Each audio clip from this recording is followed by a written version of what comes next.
but they shared everything they had. Reflection on the Acts of the Apostles, chapter 4, verses 32 to 36. The early believers lived together. They were lived in one heart, one mind, and one soul in service, fellowship, prayer, and witness. Their oneness made them willing to sacrifice for their brothers and sisters. They support each other not only spiritually but also materially. Everyone's property belongs together, and no one is in need.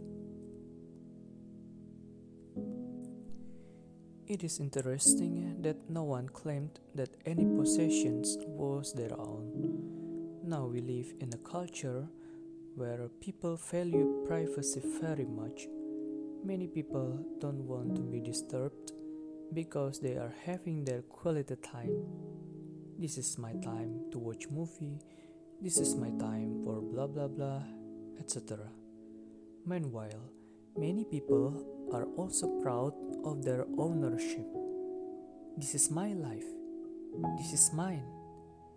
This is the result of my hard work.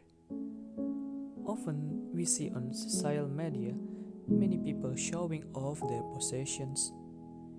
We see them as successful because we are used to measuring things by what people get, receive, or have.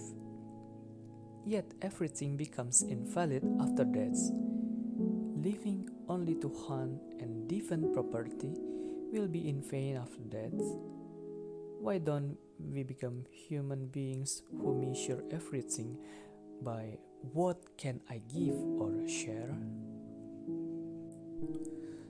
Reading the way of life of the early church makes us realize that we don't have to feel lost about giving up or share what we have in order to become God's disciples.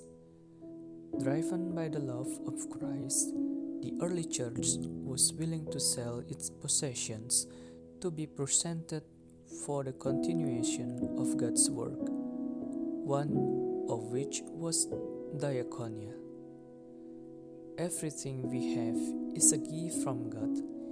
We have no right to claim everything is ours before God, the owner of everything. Service and togetherness to be disciples of God is a special thing. Let's imitate the way of life of the early church who felt worthy to sacrifice everything they had for the sake of togetherness and mission of the church. May God bless you always.